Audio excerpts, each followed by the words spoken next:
we have gone through the initial steps of making whiskey. We've talked about the grains, talked about fermentation, talked about distillation. Now what we have is a spirit that is white, looks just like water. So this is basically what we've ended up with. So this is grain. It's called new make. That's what you get off the still, and this is what whiskey is before it's aged. So crystal clear. And now what we're ready to do is mature the whiskey. This is a massive transformation in flavor. Not only is a lot added, but it really, the whole whiskey is smoothed right out, mellowed out, as we like to say, and a lot comes through maturation. That's why we age whiskey, not just whiskey, but other spirits as well. So what is happening in aging? So there's a few things. So the whiskey will come off the still at a certain alcohol percentage. Often some water's added to dilute it a little to whatever entry proof or percent alcohol you want to go into a barrel. The reason that has an impact is because alcohol will interact and react with both oxygen and then the wood of the barrel differently than water will, and so you get a bit of a different effect depending on the strength. But once you have your spirit that's ready to go into barrels, there's a lot happening in barrels. So you have a few things. First of all, you have the whiskey actually chemically reacting with the wood. So some of that is actually absorbing the wood, some of that is actually interacting chemically with the wood. So there's this kind of interaction, chemical reactions that take place. You also have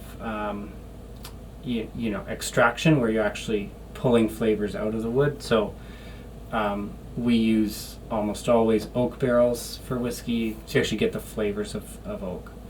And then you also have sort of things happening within the spirit itself in terms of interaction with oxygen. Barrels are porous, so porous to air. So air can come in and out of barrels. Water can't, obviously, otherwise they'd leak. And so you also have oxygen that's reacting with the spirit.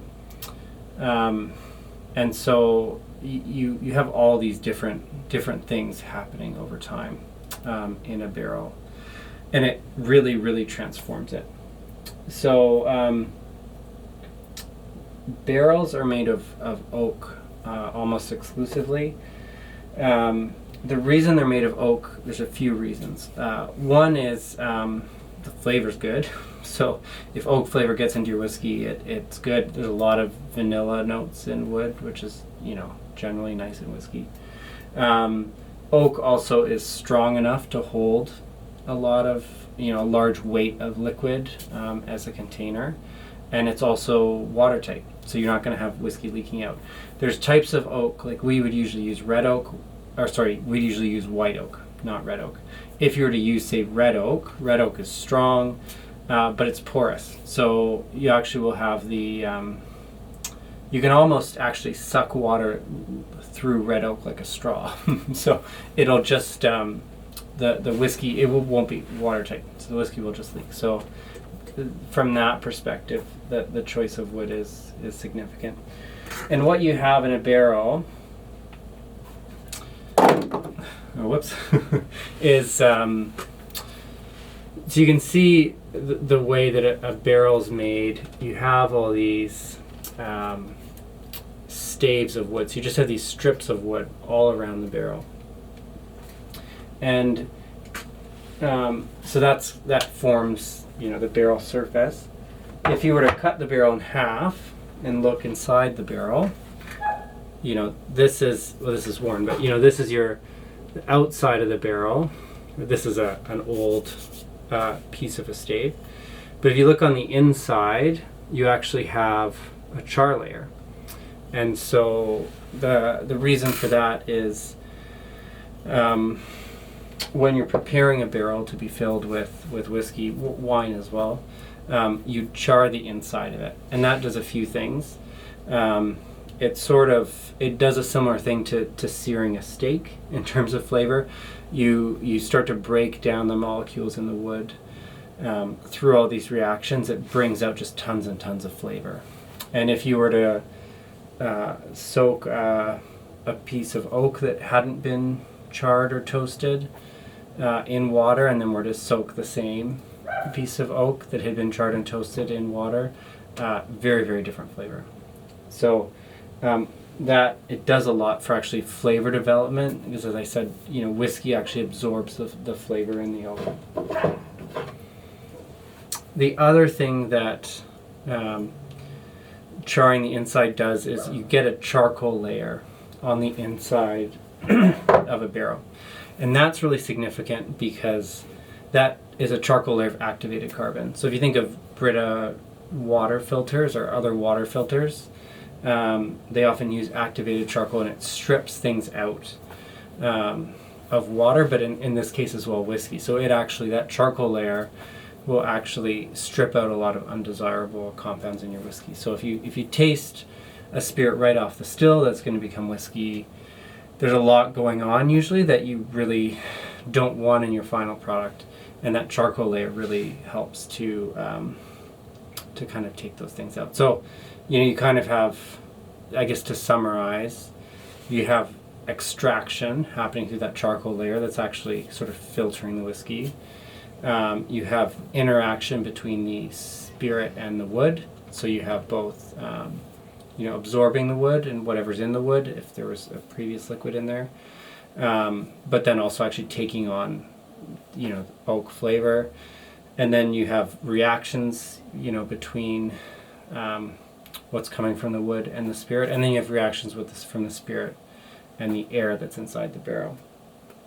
Now over time, because barrels are breathable, you actually have evaporation out of a cask. So every year you'll lose a couple percentage of volume that just gets evaporated through the cask. The water vapor evaporates out. And that's called the angel share. And so over time, if you have a barrel and you keep hanging on to it for multiple years, you get less and less yield out, which is one reason why older whiskeys are more expensive.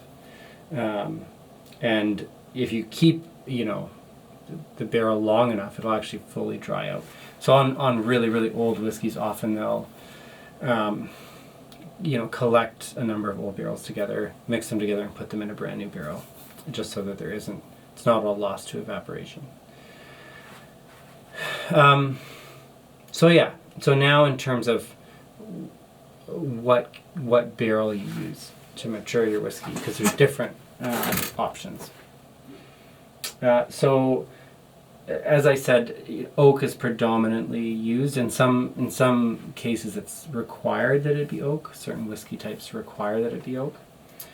And there's different species of oaks. You have European oak and you have American oak. Those tend to give different flavors. So European oak is sort of spicier, and American oak is kind of sweeter, like more vanilla and coconut.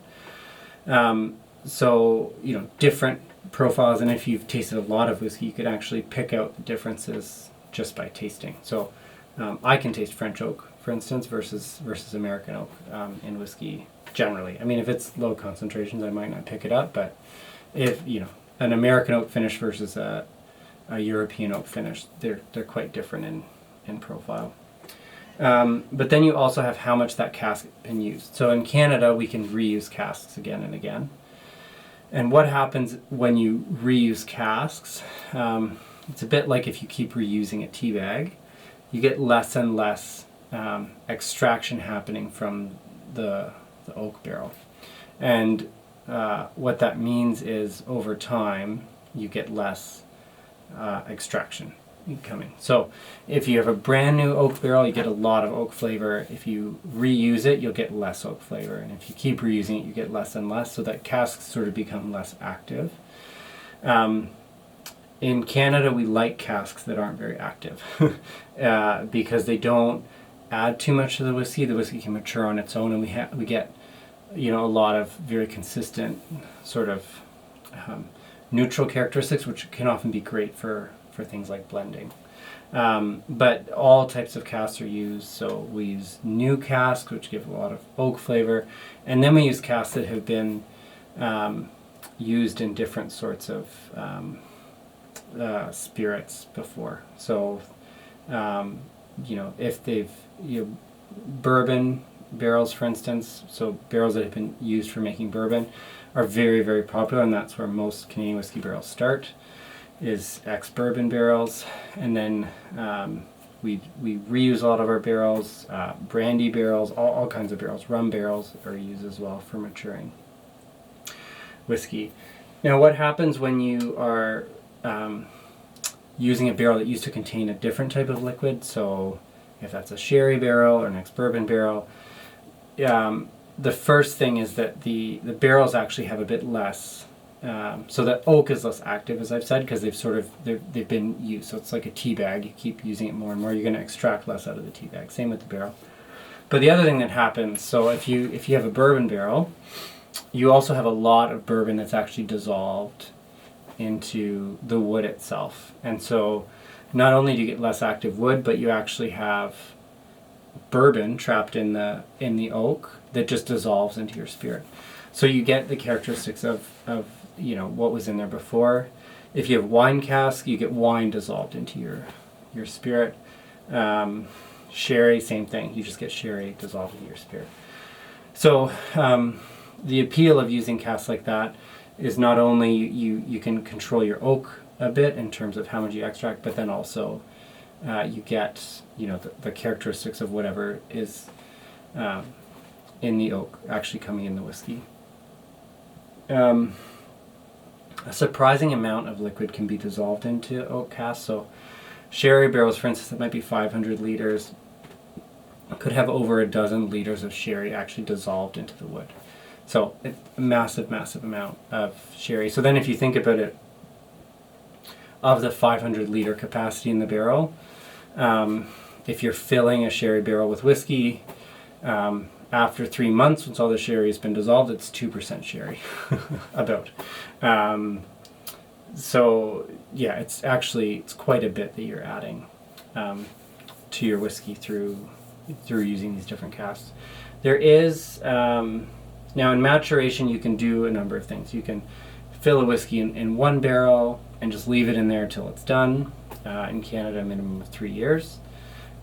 Or you put it in one and transfer it to another to get a different character. And one reason you might do that is, say, if you want to keep something aging, but maybe it's getting too oaky and you're starting to get too much bitterness, say from the wood, you might transfer it into something less active. Or maybe you want to do what's called a finish, where you basically transfer it to another barrel that usually has contained something else. Like sherry barrel finishes are common. We have some rum barrel finishes in Canada. And what you're doing there is basically taking a whiskey that's most likely mature and you're putting it in a new barrel with really the express purpose of dissolving whatever is in the barrel into your whiskey. And usually that's why finishes aren't that long. You might have a 3-month finish. After 3 months, you've kind of dissolved everything that's in the wood, and so unless you're wanting to mature in that barrel, you don't really need to keep it in there longer. You've dissolved your whatever was in the wood before. So really that's not different than just adding something to your whiskey. Like you could add 2% sherry and chemically you're doing the exact same thing as finishing the sherry barrel, other than a slight impact of a few months of aging. But really that's what finishing is you're sort of adding another ingredient. So it sounds fancy, but it's that's kind of what you're doing, and it brings in nice flavor, or can. So that's good. I would say that like sherry finishes, for instance, it can be a bit deceptive because almost all sherry barrels that are used in whiskey never contain sherry that was actually drunk. There's actually such demand for sherry barrels that make sherry with the express purpose of, you know, creating whiskey barrels, and they'll have a barrel and they'll soak it in sherry for a certain amount of time, yeah, like roll it around, like they're just trying to get it, and then they'll empty it and ship it off. So it's kind of a sherry impregnated barrel rather than a proper sherry barrel. And the same thing happens with rum.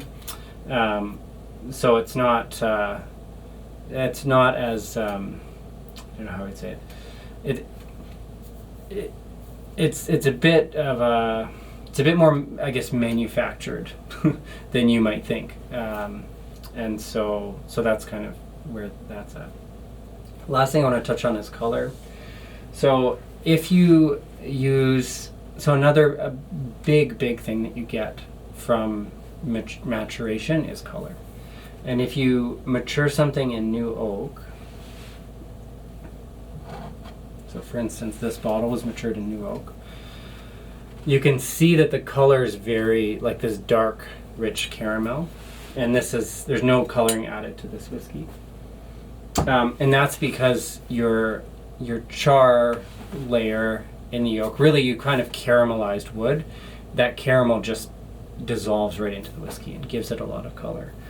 You can imagine that as you continue to reuse a barrel, kind of similar to, you know, my bag of tea example, you'd get less. So this, it's not a Canadian whiskey, but it's a Scotch. This is a Scotch that has been matured in a first fill bourbon barrel. So that's a bourbon barrel that has been used once, shipped to Scotland, and it's matured in whiskey. And you can see that, you know, your color, your bourbon color would be something like this.